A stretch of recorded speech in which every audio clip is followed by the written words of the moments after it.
21ನೇ ಸಾಹಿತ್ಯ ಸಮ್ಮೇಳನದ ವೇದಿಕೆಯಲ್ಲಿರುವಂಥ ಗೌರವಾನ್ವಿತ ಶಾಸಕರೇ, ಸಮ್ಮೇಳನ ಅಧ್ಯಕ್ಷರೇ, ಎಲ್ಲ ಪದಾಧಿಕಾರಿಗಳೇ, ಸಾಹಿತ್ಯಾಭಿಮಾನಿ ಬಂಧುಗಳೇ,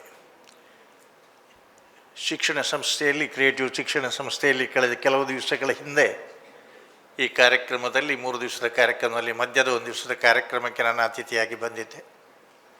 20ನೇ ಸಾಹಿತ್ಯ ಸಮ್ಮೇಳನದಿಂದ 21ನೇ ಸಾಹಿತ್ಯ ಸಮ್ಮೇಳನದ ಮಧ್ಯೆ ಸಮ್ಮೇಳನಾಧ್ಯಕ್ಷನಾಗಿ ನಾವು ಏನು ಮಾಡಿದ್ದೇವೆ ಅನ್ನೋದನ್ನು ಒಂದು ಮೆಲುಕು ಹಾಕುವಂಥ ಒಂದು ಕ್ಷಣ ಕೂಡ ಇದು. ನಾನು ನೆನಪಿಸಬೇಕು, ಇವತ್ತು ಸುನೀಲ್ ಕುಮಾರ್ ಅವರನ್ನು ಯಾಕೆ ನೆನಪಿಸಬೇಕು ಅಂತ ಕೇಳಿದರೆ, ಅವರ ಕನ್ನಡ ಸಂಸ್ಕೃತಿಯ ಮಂತ್ರಿಗಳಾಗಿದ್ದಾಗ ಅವರು ಮಾಡಿದಂಥ ಮೊದಲನೇ ಕೆಲಸ ಯಾವುದು ಅಂತ ಕೇಳಿದರೆ, ಎಲ್ಲ ಹಾರ ತುರಾಯಿಗಳನ್ನು ಬಿಟ್ಟು ಬಿಡಿ, ಸಭೆ ಸಮಾರಂಭಗಳಲ್ಲಿ ಪುಸ್ತಕಗಳನ್ನು ಕೊಡುವುದಕ್ಕೆ ಪ್ರಾರಂಭಿಸಿ ಅನ್ನುವಂಥ ಒಂದು ಚಳವಳಿಯನ್ನು ಪ್ರಾರಂಭ ಮಾಡಿದವರು ಅವರು. ಇವತ್ತು ಪುಸ್ತಕ ಮನೆ ನಮ್ಮ ಕ್ರಿಯೇಟಿವ್ ಶಿಕ್ಷಣ ಸಂಸ್ಥೆಯಲ್ಲಿದ್ದರೂ ಕೂಡ ಆವತ್ತು ಅದಕ್ಕೆ ನಾಂದಿ ಹಾಡಿದವರು. ನಾನು ಒಬ್ಬ ಕನ್ನಡದ ಉಪನ್ಯಾಸಕನಾಗಿ ಕನ್ನಡ ಅಧ್ಯಾಪನಕ್ಕಾಗಿ ಒಂದು 37 ವರ್ಷಗಳ ಕಾಲ ಸೇವೆ ಸಲ್ಲಿಸ್ತವ. ನಾನು ಹೆಚ್ಚು ಹೇಳೋಕ್ಕೆ ಹೋಗುವುದಿಲ್ಲ. ಆ 37 ವರ್ಷಗಳ ಕಾಲವೂ ಕೂಡ 100% ಫಲಿತಾಂಶ ನನ್ನ ಸಬ್ಜೆಕ್ಟ್ನಲ್ಲಿ ಬರೋ ಹಾಗೆ ನಾನು ನೋಡಿಕೊಂಡಿದ್ದೇನೆ. ಎರಡನೇದಾಗಿ, ಮೊನ್ನೆ ನಾನು ಹೇಳಿದೆ, ಒಂದು ಮಾತು ಹೇಳಿದೆ ಮಕ್ಕಳಿಗೆ. ನಾನು ನಿವೃತ್ತನಾಗಿ ಬರುವಾಗ ಹೇಳಿದ್ದೆ, ಯಾರು 100 ಮಾರ್ಕ್ ತೆಗಿತೀರಿ 100ರಲ್ಲಿ 100 ಅವರಿಗೆ ನನ್ನ ಒಂದು ಬಹುಮಾನ ಘೋಷಣೆ ಮಾಡಿದ್ದೆ ನನ್ನ ಜೈನ ಪದವಿ ಪೂರ್ವ ಕಾಲೇಜಿನಲ್ಲಿ. ಮೊನ್ನೆ ಪ್ರಾಚಾರ್ಯರು ಫೋನ್ ಮಾಡಿದರು ನನಗೆ, ಸರ್ 18 ಜನ ತೆಗೆದಿದ್ದಾರೆ 100ರಲ್ಲಿ 100 ಅಂತ. ನನಗೆ ಭಾಳ ಖುಷಿ ಆಯಿತು. ಅವರು 100 ಮಾರ್ಕ್ ತೆಗೆಯುವುದು 100ರಲ್ಲಿ 100 ತೆಗೆಯುವುದು ಹೆಚ್ಚ, ನಾನು ಬಹುಮಾನ ಕೊಡೋದು ಹೆಚ್ಚ ಅಂತೇಳಿ ಭಾಳ ಸಂತೋಷವಾಗಿ ಕೊಟ್ಟೆ. ಕೊಂಡಳ್ಳಿ ಪ್ರಭಾಕರ್ ಶೆಟ್ರೆ ಏನು ಮಾರ್ಗದರ್ಶನ ನೀಡ್ತಾ ಬಂದಿದ್ದಾರೆ ಅದನ್ನು ನಾನು ಮಾಡಲಿಕ್ಕೆ ಪ್ರಯತ್ನಿಸಿದ್ದೇನೆ. ಇವತ್ತು ಕೂಡ ನಾನು ಮಂಗಳೂರಿನ ಕಂಬಳದ ಮಧ್ಯದಲ್ಲಿ ಬಂದಿದ್ದೇನೆ. ಇದನ್ನು ಮುಗಿಸಿಕೊಂಡು ಮೂಲ್ಕಿಯ ಕಂಬಳಕ್ಕೆ ಹೋಗಬೇಕು. ಯಾಕೆಂತ ಕೇಳಿದರೆ, ನನಗೆ ಈ ಕನ್ನಡ ಸಾಹಿತ್ಯದ 20ನೇ ಒಂದು ಸಮ್ಮೇಳನಾಧ್ಯಕ್ಷನಾಗಿದ್ದಾಗ ಇದನ್ನು ನಮ್ಮ ವಾಸುದೇವ ಭಟ್ರಿಗೆ, ನನಗೆ ಭಾಳ ಆತ್ಮೀಯರವರು, ಭಾಳ ವರ್ಷದಿಂದ ಪರಿಚಯದವರು, ಅವರಿಗೆ ಹಸ್ತಾಂತರಿಸುವಂಥ ಈ ಸಂದರ್ಭದಲ್ಲಿ ವೇದಿಕೆಯಲ್ಲಿ ಇರಬಹುದು ಅನಿವಾರ್ಯ ಅಗತ್ಯ ಅನ್ನೋ ದೃಷ್ಟಿಯಲ್ಲಿ ನಾನು ಇಲ್ಲಿ ಬಂದಿದ್ದೇನೆ. ನಮ್ಮ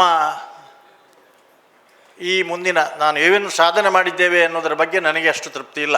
ಯಾಕೆಂದರೆ ಅಷ್ಟು ಅವಕಾಶಗಳು ಕೂಡ ಇಲ್ಲ. ಕನ್ನಡ ಮಾಧ್ಯಮದ ಬಗ್ಗೆ ಒಂದು ಮಾತು ಹೇಳೋದಾದರೆ, ನಾನು ಅಧ್ಯಕ್ಷನಾಗುವಂಥ ಸಂದರ್ಭದಲ್ಲಿ ಒಂದು ಅಂಕಿ ಅಂಶಗಳನ್ನು ನಾನು ಸಂಗ್ರಹಿಸಿದ್ದೆ. 2467 ಕನ್ನಡ ಮಾಧ್ಯಮ ಶಾಲೆ, ಇಂಗ್ಲೀಷ್ ಮಾಧ್ಯಮ ಶಾಲೆಗಳು ನಮ್ಮ ರಾಜ್ಯದಲ್ಲಿ IAS ಅಧಿಕಾರಿಗಳಿಗೆ, ರಾಜಕಾರಣಿಗಳಿಗೆ, MLA MP ಗಳಿಗೆ, ಮಂತ್ರಿಗಳಿಗೆ ಸಂಬಂಧಪಟ್ಟ ಶಾಲೆಗಳಿವೆ. ಈ ಶಾಲೆಗಳು ಅವರ ಒಂದು ಕಾರ್ಖಾನೆಗಳಾಗಿವೆ. ಅದರಿಂದ ಅವರಿಗಾಗುವಂಥ ಪ್ರಯೋಜನ ಇರುವಂಥ ಈ ಸಂದರ್ಭದಲ್ಲಿ ಪ್ರಾಯಶಃ ಯಾವ ಕನ್ನಡ ಶಾಲೆಯೂ ಕೂಡ ಮೇಲೆ ಬರುವುದು ಕಷ್ಟ ಅಂತ ಕಾಣ್ತದೆ. ಯಾಕೆಂದರೆ ನಾನು ಒಂದು ಮನೆಯಲ್ಲೇ ಒಂದು ಕನ್ನಡ ಶಾಲೆ ಪ್ರಾರಂಭ ಮಾಡಿದವ, ನಮ್ಮ ಶಿರ್ಲಾಲ್ನ ಹೈಸ್ಕೂಲನ್ನು. ಕಳೆದ 33 ವರ್ಷಗಳಿಂದ ನಮ್ಮ ಈಗ PUC ಆಗಿದೆ. ಹೈಸ್ಕೂಲ್ನಲ್ಲೂ ಕೂಡ ಸರ್ಕಾರಿ ಶಾಲೆ ಆದರೂ ಕೂಡ 6 ವರ್ಷ 100 ಫಲಿತಾಂಶ, PUCಯಲ್ಲಿಯೂ 100 ಫಲಿತಾಂಶ ಬಂದಂಥ ಶಿಕ್ಷಣ ಸಂಸ್ಥೆ ಅದು. ಆದರೂ ಕೂಡ 33 ವರ್ಷಗಳಲ್ಲಿ ಒಬ್ಬನೇ ಒಬ್ಬ ಗುಮಾಸ್ತನನ್ನು, ಒಬ್ಬನೇ ಒಬ್ಬ ಅಟೆಂಡರನ್ನು ನಮ್ಮ ಶಿಕ್ಷಣ ಸಂಸ್ಥೆಗೆ ಇವತ್ತಿನವರೆಗೂ ಸರ್ಕಾರ ಒದಗಿಸಿಕೊಡಲಿಲ್ಲ. ಹೀಗಿರುವಾಗ ಸರ್ಕಾರ ನಿರ್ಲಕ್ಷ್ಯ ಧೋರಣೆ ಮಾಡಿದರೆ ಕಷ್ಟ ಆಗ್ತದೆ. ಸರ್ಕಾರವನ್ನು ದೂರಿ ಪ್ರಯೋಜನ ಇಲ್ಲ. ನಾನು ಒಂದು ಮಾತು ಹೇಳ್ತೇನೆ, ಹೆತ್ತವರಲ್ಲಿ ಯಾವಾಗ ನಮ್ಮ ಊರು, ನಮ್ಮ ಮನೆ, ನಮ್ಮ ಊರಿನ ಶಾಲೆ ಅನ್ನುವಂಥ ಭಾವನೆ ಬೆಳೆಯದೇ ಹೋದರೆ, ಶಿರ್ಲಾಲ್ನಂಥ ನಮ್ಮ ಊರಿಗೆ, ಸಣ್ಣ ಊರಿಗೆ 5 ಇಂಗ್ಲೀಷ್ ಮಾಧ್ಯಮ ಶಾಲೆಯ ಬಸ್ಸುಗಳು ಬರ್ತವೆ.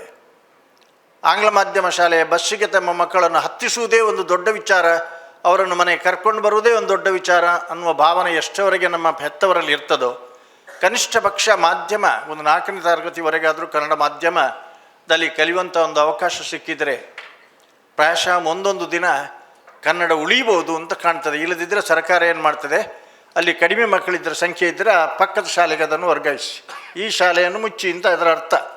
ಹಾಗೆ ನಮ್ಮ ಇರುವತ್ತೂರಿನಲ್ಲಿ ಕೊರಂಜಿ ಶಾಲೆ ಅಂತ ಇತ್ತು ಒಂದು, ಅದು ಮುಚ್ಚಿದೆ. ನಾನು ರಾಜಕೀಯ ಮಾತಾಡಲಿಕ್ಕೆ ಹೋಗೋದಿಲ್ಲ.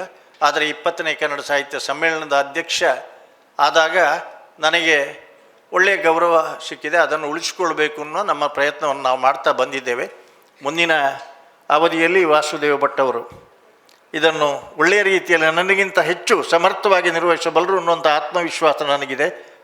ಅದರೊಟ್ಟಿಗೆ ಈ ಕ್ರಿಯೇಟಿವ್ ಶಿಕ್ಷಣ ಸಂಸ್ಥೆ ಕಳೆದ 5 ವರ್ಷಗಳಲ್ಲಿ ಬೆಳೆದ ರೀತಿ ಅದು ಮಾಡುವಂಥ ಚಟುವಟಿಕೆಗಳು, ಆ ಪುಸ್ತಕ ಮನೆಯ ಬಗ್ಗೆ ನಾನು ಮೊನ್ನೆ ಕೂಡ ಪ್ರಸ್ತಾಪ ಮಾಡಿದ್ದೆ. ಇನ್ನೂ ಹೆಚ್ಚಿನ ಸಾಹಿತ್ಯ ಸೇವೆಯನ್ನು ಮಾಡುವಂಥ ಅವಕಾಶ, ಯೋಗ ಭಾಗ್ಯಗಳು ಈ ಸಂಸ್ಥೆಯ 7 ಜನ ಏನು ಸಹ ಸಂಸ್ಥಾಪಕರಿದ್ದೀರಿ ಅವರಿಗೆಲ್ಲರಿಗೂ ಸಿಗಲಿ ಅಂತ ಅವಕಾಶಕ್ಕಾಗಿ ವಂದಿಸಿ ನನ್ನ ಮಾತು ಮುಗಿಸ್ತೇನೆ.